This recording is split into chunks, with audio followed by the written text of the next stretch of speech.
Aujourd'hui, la suite du bilan de fin de session parlementaire de Caroline Proulx. Donc, bonjour, ici Chloé Lemont pour ce bulletin d'information du 1er juillet sur les ondes de CTRB, votre télévision régionale et communautaire. D'abord, rappelons qu'un avis de grève à la traverse de Sorel a été émis du 2 au 3 juillet 2021. Donc, le vendredi 2 juillet, les dernières traversées seront à 15 h au départ de chaque rive. Les autres traversées prévues à l'horaire sont annulées à partir de ce moment et le service régulier reprendra au départ de chaque rive le samedi 3 juillet à 16h30. Maintenant, passons à une nouvelle concernant Caroline Proulx. Donc, comme souligné hier, voici la suite de l'entrevue avec Mme Caroline Proulx, qui est députée de Berthier, ministre du Tourisme et ministre responsable de la région de Lanaudière. Donc, elle continue son bilan de fin de session parlementaire. On l'écoute. Bon, justement, la session parlementaire s'est terminée. Donc, si on y va plus général, pouvez-vous résumer un peu justement ce qui s'est passé dans cette session parlementaire-là? Bien, beaucoup de projets de loi qui ont été déposés. Le 96 de mon collègue Simon Jolin Barrette sur la langue française. J'ai moi-même déposé un projet de loi tout juste avant la fin de la session pour venir encadrer encore davantage l'hébergement collaboratif. Beaucoup de projets de loi, je ne pourrais pas tous les nommer. On est porteurs chacun de nos dossiers, mais l'électrification des transports, on continue également dans cette voie-là, l'autonomie alimentaire de mon collègue M. Lamontagne, l'accélération évidemment des projets d'infrastructure, construction évidemment de nouvelles écoles, de maisons des aînés, bref, projet de loi sur la maltraitance en fin de session que ma collègue Mme Blais a déposé, donc tout plein de projets de loi, très beau menu législatif qui a été déposé à la dernière session parlementaire et des travaux qui vont reprendre dès le mois de septembre prochain. Parfait. Puis justement, vous en avez glissé un peu un mot sur le dépôt du projet de loi du système d'étoiles. Expliquez un peu à quoi consiste ce projet-là? En fait, c'est un projet de loi qui va venir simplifier les opérations des exploitants d'hébergement touristique, pas uniquement pour les hôteliers. Au Québec, on est la seule province au Canada, voire en Amérique du Nord, qui utilise les panonceaux étoilés pour catégoriser le type d'hébergement. Nous, on croit que ce n'est pas au gouvernement du Québec de juger si il y a 3 oreillers ou 4 oreillers, si ça vaut plus ou moins de points pour avoir des systèmes étoilés. L'idée était bonne à l'époque, lorsque ça a été présenté. Maintenant, il y a les médias sociaux qui sont là, évidemment, pour faire du référencement de la qualité d'hébergement touristique. Sachez qu'il n'y a pas d'inquiétude pour les clientèles. Il y a quand même des normes et des règles qui existent à travers le ministère des Affaires municipales, la Commission de la construction du Québec, qui font en sorte que nos hébergements, évidemment, sont sécuritaires pour nos clientèles. Maintenant, on va revoir ce processus-là. Il va être allégé d'ailleurs pour les exploitants d'hébergement touristique. Donc, un allègement administratif, c'était également un engagement du premier ministre. Donc, on aura l'occasion de présenter article par article ce projet de loi-là à la rentrée parlementaire de septembre. Parfait, merci. Puis, il y a aussi les espaces bleus qui ont été annoncés. Oui. Ça consiste à quoi, ça? Juste un petit rappel. Bien, ça va être complémentaire au système muséal qui existe déjà au Québec, une annonce nationale faite par ma collègue, la ministre de la Culture et des Communications, Mme Roy, et le premier ministre. Donc, le Musée de la civilisation du Québec va travailler avec des musées régionaux, avec le ministère de la Culture et des Communications, pour concevoir, pour réaliser des expositions. Prenons l'exemple du comté de Berthier. On a un grand héros dans Berthier qui s'appelle Louis Cyr. Donc, dans cet espace bleu qui va trouver résidence quelque part dans la Lanaudière, je vais laisser le soin de ma collègue d'en faire l'annonce. Il va très certainement y avoir un volet sur ce héros qui a fait le tour de la planète avec ses exploits, qui a même été un film à succès ici au Québec. Donc, c'est entre autres des expositions itinérantes, l'histoire de la région de la Lanaudière, qui sont ces femmes et ces hommes bâtisseurs. Donc, j'ai très, très hâte qu'on puisse en faire l'annonce dans la Lanaudière de où se retrouvera donc cet espace bleu. Fiers d'être québécois, fiers de notre passé, embrasser ceux et celles qui ont bâti de Québec d'aujourd'hui. Donc, très, très hâte à cette annonce-là. Parfait, oui, c'est ça. Il y a eu également plusieurs aides pour la relance touristique partout on pourrait dire dans la région, mais également au Québec, là, on s'entend. Oui, une pandémie qui a frappé fort avec, depuis le début de la pandémie, plus d'1 milliard de dollars investis dans notre industrie touristique qui est si importante pour la vitalité de toutes nos régions, aider les festivals, aider les événements, aider les hôtels, aider les gîtes, les bed and breakfast, s'assurer que tous ces actifs stratégiques-là demeurent bien vivants, bien en vie. Des programmes que les Québécois ont beaucoup apprécié l'été dernier, qu'on a ramenés cet été, les passeports attraits. Donc, vous souhaitez visiter des attraits touristiques encore cet été. Si vous en choisissez 2, c'est 20 de rabais. 3, c'est 30 de rabais. 4, 40 de rabais. Explore Québec sur la route, évidemment, des forfaits avec des nuitées et des attraits touristiques à rabais au Québec, et les cartes de la CEPAC, édition spéciale Bonjour Québec. Bref, pour les gens qui nous écoutent, qui ne sont pas encore tout à fait décidés de ce qu'ils feront cet été, allez sur bonjourquebec.com, vous aurez tout plein d'idées de propositions à rabais qui sont disponibles sur le site web du ministère du Tourisme du Québec pour planifier des activités en duo, en solo ou encore avec la famille. Exact. Passons maintenant à une nouvelle du côté de Berthierville. Donc, les dernières places pour les cours de tennis ont été comblées aujourd'hui avec possibilité aux non-résidents de s'inscrire. Donc, l'inscription à ces cours était désormais terminée. Les cours débuteront donc ce samedi. Voici un petit rappel par Marie Gauvreau-Leban des cours de tennis. Donc, effectivement, je suis vraiment très contente de présenter la nouveauté des cours de tennis à Berthierville pour cet été. C'est un projet que je chéris énormément. Donc, c'est des cours de tennis qui s'adressent aux enfants de 3 à 12 ans. Ça va se passer ici, au Parc Sainte-Geneviève, au court de tennis. Donc, on a retenu les services de la firme Tennis Évolution, qui donne des cours un petit peu partout avec les programmations des municipalités. Et puis, c'est divisé en 3 cours. Donc, il y a les cours parents-enfants. Donc, c'est pour les enfants de 3 à 5 ans et accompagnés du parent parce que c'est des petits. Et ensuite, il y a les cours pour les enfants de 5 à 7 ans et puis les 8-12 ans, finalement. Donc, on couvre les enfants jusqu'à la fin du primaire pour cette activité. Et puis, il n'y a pas nécessairement de matériel de tennis à avoir. On peut se faire prêter une raquette sur place. Donc, simplement les shorts, le T-shirt et puis les espadrilles. Au niveau du tarif pour le cours de tennis, c'est 34 $ pour une session de 5 cours.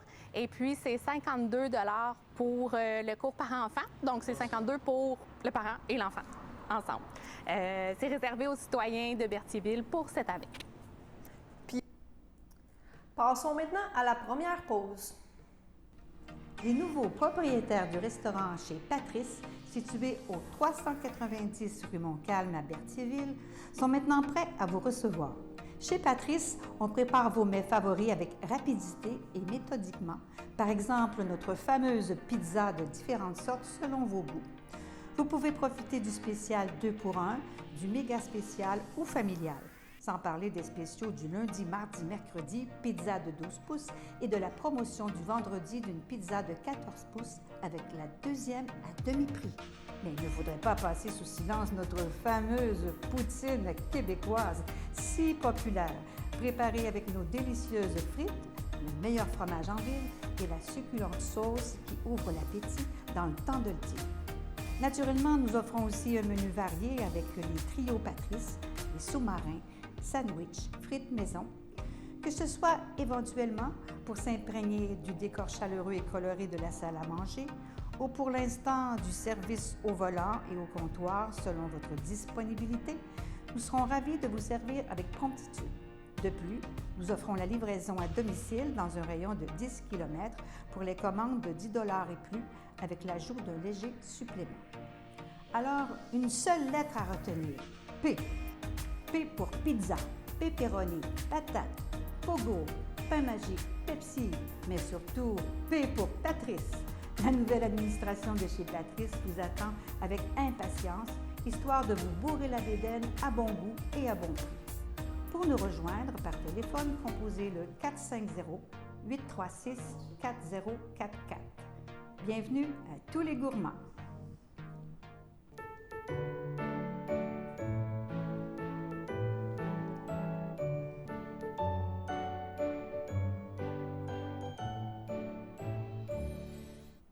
Pour les anniversaires, en ce 1er juillet, fête du Canada, la FADOC de l'île du Pas souhaite un joyeux anniversaire à Réal Coulombe. Donc, si c'est votre anniversaire aujourd'hui, bon anniversaire à vous de toute l'équipe de CTRB. Donc, passons à une autre nouvelle du côté de CTRB. Donc, une nouvelle employée, Imija de Plante, s'est greffée à l'équipe de CTRB pour l'été. Pour l'occasion, nous avons réalisé une entrevue avec elle, donc on l'écoute. Bonjour tout le monde, j'espère que vous allez bien. Donc c'est moi Xavier avec Amy Jade qui est la nouvelle employée cet été. Donc ça va bien, Amy Jade? Oui, ça va super bien. Alors pour commencer, j'aimerais en savoir un peu plus sur toi. D'où est-ce que tu viens? Parle-nous un peu de ton parcours. Je viens de Saint-Charles-Borromée. Puis j'ai déménagé quand j'avais 4 ans. En fait, je suis née à Joliette. OK. Je suis déménagée, je vivais à Saint-Ambroise. Après, par l'âge de 4 ans, j'ai déménagé à Saint-Charles-Borromée. Et c'est encore là que je vis présentement. OK. Ouais. Peux-tu nous parler un peu de tes passes? J'adore dessiner, écouter des séries. J'adore la culture coréenne, genre tout ce qui est asiatique et coréen et tout, j'adore ça. OK. En Corée du Sud, c'est vraiment... j'adore. Mm-hmm. Séoul, est-ce que tu as déjà voyagé dans les pays là-bas, asiatiques? non, mais je suis partie à Cuba puis Cayo Largo. OK, parfait. J'ai fait quelques endroits, mais OK. ça serait mon rêve d'y aller. Mm-hmm. Pour quelle raison tu as voulu travailler ici? Plus tard, je voudrais être en cinéma, alors ça pourrait m'ouvrir des portes et voir à quoi ça peut ressembler le cinéma. Non, mais ça donne une idée, oui, et tout. Est-ce que tu aimes ça jusqu'à présent, ton Oui. expérience ici? Là, on sait que ça fait comme 2-3 jours, mais Ouais. parle-nous un peu plus. C'est quoi ta première impression? J'étais déjà venue une fois, puis j'étais à l'aise. Je veux dire que vous m'avez bien accueilli, vous m'avez montré où étaient les endroits, genre vous m'avez fait visiter la bâtisse et tout. Puis c'était pas gênant ni malaisant, fait que c'était vraiment cool. Ouais. Puis vous êtes comme vous... Unis. Puis, exactement, ouais, vous c'est êtes ça. On unis, puis coopère en plus, bien, ouais. vous laissez pas les personnes à part, je veux dire, genre, on inclut tout le monde, genre, c'est ça qui est vraiment c'est bien familial aussi. Exactement, c'est comme une deuxième famille. Connaît, puis on blague. Puis, Exactement, c'est une deuxième famille, genre. Ben oui, fait que c'est le fun de revenir travailler. Ouais. As-tu des animaux de compagnie? Oui, j'en ai un. Elle s'appelle Madame. OK. Merveilleux comme nom. C'est un chat, c'est ça? Hein? Exactement, c'est un Ok. chat. Je l'ai depuis que j'ai 3 ans et demi, je pense. Ok. Et là, j'ai 15 ans, fait que ça fait vraiment très longtemps. Est-ce que tu es plus type chat ou chien? Ben là, je sais que tu as un chat, mais... Chat. J'en avais chat, 2. ouais.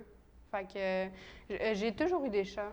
J'ai jamais eu... j'ai eu des poissons rouges, mais non. OK. C'est bien. C'est mieux les chats. Ah oui, moi aussi, j'aime beaucoup les chats. C'est plus colleux, et fait que quand t'es triste, ben, ils viennent te consoler, fait que c'est le fun.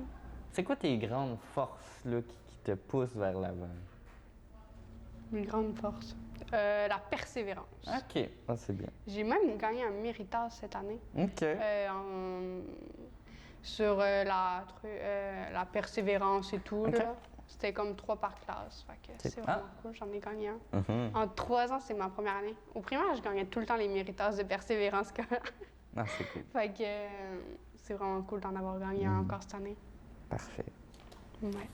Bon, ben merci beaucoup. C'était tout pour notre petite interview. Donc, je vous la fait représente, plaisir. Amy Jade. Donc, on est content de t'avoir avec nous. Puis, on Moi espère qu'on va aussi. passer une belle été avec toi. J'espère aussi. Donc, l'équipe de CTRB lui souhaite la bienvenue. Passons maintenant à une nouvelle du côté politique. Donc, Yves Perron conclut son bilan parlementaire avec les projets régionaux. On l'écoute. Masquinongé. Donc, il y a eu le branchement Internet, que justement, ça a été un dossier quand même assez important. C'est encore un dossier. Oui. Hein, je suis sûr qu'il y a plein de gens qui nous regardent et qui sacent après l'Internet. C'est très difficile, mais ce qu'on a réussi à obtenir, c'est que le fédéral transfère les sommes à Québec. Parce que là, tu avais Québec qui avait un programme pour brancher, le Québec branché, et avec une échéance de 2022. OK. Puis tu avais Ottawa, qui lui voulait faire son propre programme en parallèle, par-dessus celui de Québec, parce qu'Ottawa sait mieux faire les choses que Québec, dans sa tête à lui, évidemment, et avec une échéance de 2026. 2022, c'est déjà suffisamment long. Alors, nous, on a réclamé tout le long de transférer les sommes. Et c'est ce qu'on a eu là, quand il y a eu l'annonce à Trois-Rivières. Le fédéral a transféré les sommes dans le programme de Québec, ce qui permet à Québec de déployer beaucoup plus rapidement. Là. Puis on a une échéance de septembre 2022 maintenant pour le branchement. Et je pense que c'est un beau programme où on a délégué ça aux entreprises privées, puis, où il y a des pénalités si les échéanciers ne sont pas respectés et où il y a des pénalités si ce n'est pas tout le monde qui est branché. OK. Parfait. Fait que tu as les deux optiques. Fait que ça, je pense qu'avec ça, on risque de voir la lumière au bout du tunnel. Là. Exact, c'est ça. Parce que En fait, des citoyens de la Valtrie qui ont parti ça pour que le fédéral s'occupe de ses responsabilités au niveau de l'érosion des berges. C'est vraiment un problème sur les bords de la voie maritime du Saint-Laurent. Toutes les municipalités riveraines, particulièrement à Berthierville, le Meudon-Soutenois, tout ça, il y a besoin de travaux. Et ça fait plus que 20 ans qu'il n'y a pas eu de somme fédérale d'investir là-dedans. Donc, je pense que ce n'est pas acceptable. Je pense que la voie maritime du Saint-Laurent, si vous regardez les bateaux passer un petit peu chaque jour, là, je pense que ça doit rapporter de l'argent, ça, à l'économie du Canada et du Québec. Là. Je pense qu'on pourrait s'occuper des gens qui sont voisins de ça puis qui regardent leur terrain partir année après année. Je moule beaucoup ma démarche sur un de nos députés dans le coin de Verchères, Xavier Barcelo-Duval, qui, lui, a commencé par une pétition, puis maintenant, il est rendu avec un recours collectif qui est en train de s'organiser. Ils attendent les dernières approbations pour que ça soit lancé. Les citoyens font un recours collectif contre le fédéral pour dire assume tes responsabilités, puis aide-nous à entretenir nos terrains, puis à protéger nos terrains. Et l'ironie du sort là-dedans, c'est qu'il y a quelques personnes qui ne sont pas embarquées dans le recours collectif, qui ont pris des avocats privés, puis tout d'un coup, eux autres, leur terrain il est aménagé. Puis il y a eu des ententes hors cours. Ça veut dire que le fédéral, il sait qu'il va perdre. Ouais. Donc, on extrapole. Là. Je ne dis pas que c'est tout vrai, sauf que c'est des drôles de hasard. Donc, moi, je pense qu'on n'a pas au Québec à accepter de vivre dans une société où si des gens ont de l'argent de payer un avocat, ils sont défendus. Puis s'ils n'ont pas d'argent de payer un avocat, ils regardent leur terrain partir en payant les mêmes taxes année après année. Je ne pense pas que c'est acceptable. Alors ça, j'ai lancé ça. Vous avez reçu un petit carton dans les boîtes à lettres. Si jamais ce n'est pas fait encore, vous avez jusqu'à la fin du mois d'août pour signer ça en ligne. On invite les gens à les signer. On a déjà le nombre de signatures suffisantes pour présenter, mais plus il y aura de monde, plus ça aura un impact important. Puis ça force une réponse du gouvernement. Puis après ça, on verra ce sera quoi les prochaines étapes de mobilisation. Oui, ça, tout dépendant. Évidemment, si on ne tombe pas en élection avant la fin du mois d'août, mais sinon, c'est pas grave, on recommencera. Sinon, on ne travaillerait jamais, hein, si on attendait juste... Puis sinon, pour conclure un peu, la pandémie, bon, on s'entend, là, ça a été, justement, les mandats dans la pandémie, il y a eu une belle période en pandémie. Ça a été quoi les défis, justement? On ne peut pas vraiment aller à la rencontre des gens. Ça doit être un peu plus difficile de dire, oui, on va rencontrer... Oui, tout un ajustement, en fait. Puis, on a eu à peu près 4 mois là, de députés ordinaires. C'est ça. Parce qu'on est élu à fin octobre, le temps qu'on a siégé, puis ainsi de suite. On a eu quelques mois, on commençait à savoir un peu comment ça marchait à la Chambre des communes, puis là, on a tout fermé. Ça a été très exigeant en début, surtout, parce que tous les services publics ont fermé, il ne restait que nous. C'est vrai. On s'est mis à prendre des appels 7 jours sur 7 pour offrir le service à la population. Je pense que c'était très apprécié des gens. On a aidé beaucoup de gens. On a aidé beaucoup de gens à faire des rapatriements aussi. Il y avait des gens qui étaient coincés à l'extérieur en début de pandémie. Puis là, les vols étaient arrêtés. Il fallait organiser des vols miniers. C'était un peu l'enfer. Donc, on a eu une cellule de crise très efficace. Les députés du Bloc, là, on a mis des ressources en commun. Puis on a aidé beaucoup de monde. Okay. Après ça, évidemment, après les premiers mois, là, ça s'est estompé un peu l'état de panique de début de crise. Mais là, c'était le travail d'avoir des mesures adéquates. Je vous ai parlé tantôt de rendre la PCU, qu'elle soit incitative au travail, que ce soit les prêts pour les entreprises aussi qui ne pouvaient pas avoir accès à ces programmes-là, de lancer le cri d'alarme. Entre autres, j'ai signalé que les cabanes à sucre, il n'y avait rien. C'est vrai. Il n'y avait rien. Heureusement, ils ont été assez innovants. Puis ils ont lancé le principe Ma cabane à la maison, là, des boîtes repas, que ça, probablement que ça va rester. Dans toute mauvaise chose, il y a du bon. Là, il y a des trucs positifs qui vont rester. Mais globalement, c'était ça. C'était d'être vigilant et de s'assurer que personne ne soit laissé derrière. Hein, le gouvernement, le premier ministre lui-même a souvent lancé ces lignes-là. Mais en bout de compte, on se rend compte qu'il y en a des entreprises qui n'ont pas eu beaucoup de soutien. Et il y a un coût social et économique. Puis, encore présentement, là, je vous dirais les gens du milieu culturel, les gens du milieu de l'hébergement, de la restauration, c'est difficile. Là. Exact, c'est ça. Il y a encore un On n'est pas en crise. N'hésitez pas à communiquer avec l'équipe. Et si jamais ça ne relève pas de notre ressort à nous, on vous dirige vers les bonnes ressources, puis on assure quand même un suivi. Puis, généralement, les gens sont assez contents. Donc, soyez pas timides, appelez-nous, venez nous voir, on a une bonne équipe. Et puis, essayez de passer un bel été. Donc, passons maintenant à la deuxième pause. Le samedi matin, dès 9h30, nos téléspectateurs sont invités au Super Bingo télévisé diffusé de nos studios de Berthierville. Depuis maintenant une vingtaine d'années, plusieurs adeptes de la télévision régionale se sont partagés un montant de 600 $ disponible chaque semaine lors de cette joute de bingo télévisé. Un animateur et 3 bénévoles se succèdent à la caméra dans le but de vous faire passer une petite heure agréable et payante le samedi matin. On peut se procurer les cartes de jeu chez les dépositaires autorisés participants, c'est-à-dire à Berthierville, le dépanneur Formule 1 rue Gilles Villeneuve, le marché IGA Extra sur la rue Gabrielle Brissette, le marché Métro rue Notre-Dame, la pharmacie Proxime rue Frontenac, le garage Pétroté sur la rue Gilles Villeneuve, et à Saint-Ignace de Loyola, le marché Aldo rang Saint-Michel, le dépanneur Le Magasin Esso sur le chemin de la Traverse. C'est un rendez-vous tous les samedis matins à 9h30 sur les ondes de CTRB, votre télévision régionale et communautaire. Sachez que vous pouvez nous faire part de vos commentaires, soit pour une annonce gratuite sur notre babillard ou toute autre suggestion en nous rejoignant par téléphone au 450-836-5103, 450-836-5103, ou bien par courriel tvcberthierville@hotmail.com, sur Facebook en écrivant Facebook CTRB. Et surtout, n'hésitez pas à visiter notre chaîne YouTube afin d'y retrouver une grande partie de notre programmation sur YouTube CTRB. Les émissions sont classées par catégorie, vous permettant de chercher moins longtemps.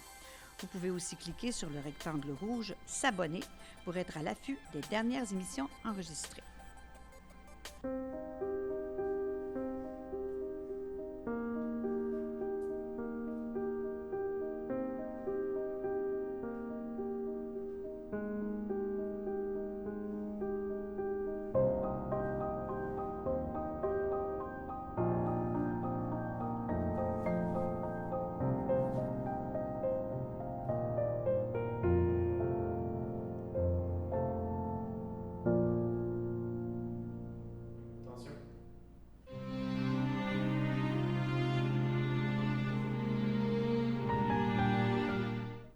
Entouré des siens, le 26 juin 2021, à l'aube de ses 74 ans, est décédé M. Alain Rousseau, époux de Francine Morel, demeurant à Sainte-Geneviève de Berthier.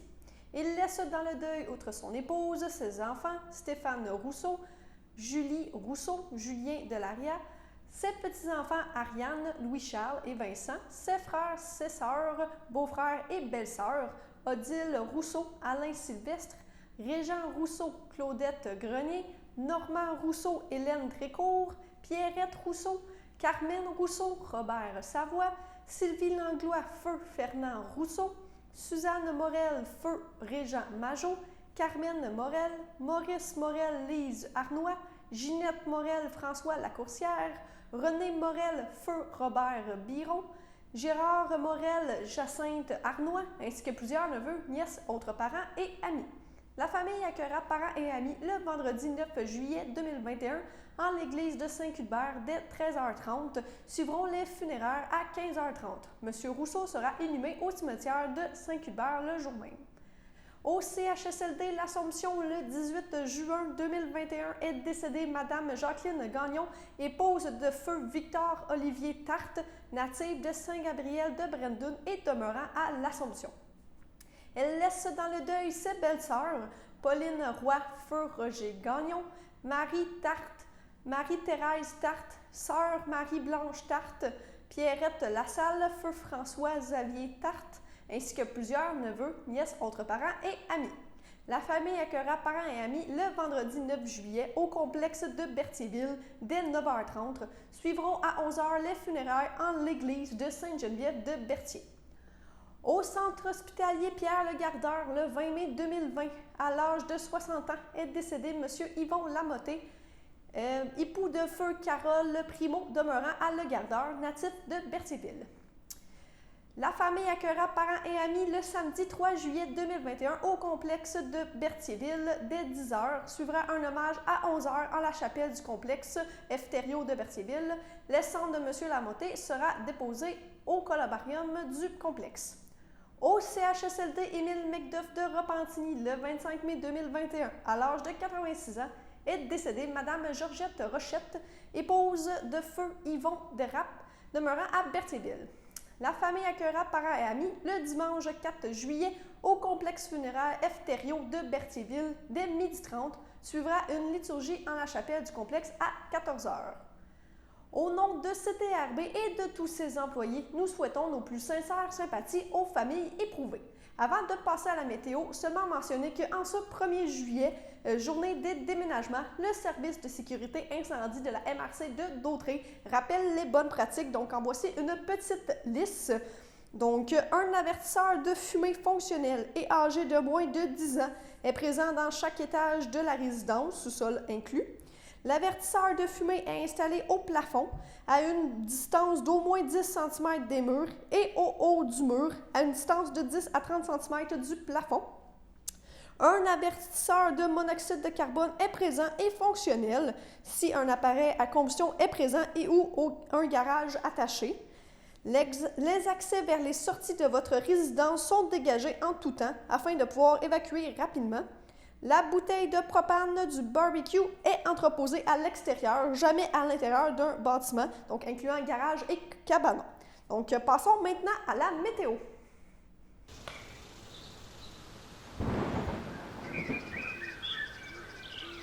Alors, bonjour tout le monde, j'espère que vous allez bien. Donc, c'est moi, Xavier, au parc Serge Giroux à Saint-Ignace-de-Loyola pour vous présenter la météo d'aujourd'hui. Alors, pour cet après-midi, il annonce des possibilités d'orage avec une température de 25 degrés avec un ressenti de 29. Et pour ce soir, une température de 22 degrés avec un ressenti de 25. Encore là, des possibilités d'orage et un peu de pluie, mais c'est vraiment pas dramatique. Moins d'1 millimètre en après-midi et moins d'1 millimètre en soirée. Pour cette nuit, température de 15 degrés avec un ressenti de 13. C'est partiellement nuageux. Demain matin, encore plutôt nuageux, température de 16 degrés avec un ressenti de 15.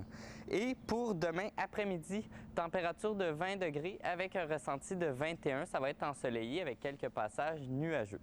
La qualité de l'air est bonne, le niveau de UV est bas et le pollen est bas également. Par contre, niveau insectes, là, c'est vraiment élevé. Il y a vraiment une explosion de bébites. On parle vraiment de maringouins en quantité élevée. Les mouches à chevreuil et les mouches noires sont présentes en quantité modérée. Donc, merci beaucoup tout le monde. C'était la météo pour aujourd'hui. Donc, c'est complet pour votre bulletin d'information. Alors, bonne fin de journée, bonne fête du Canada. On se retrouve demain.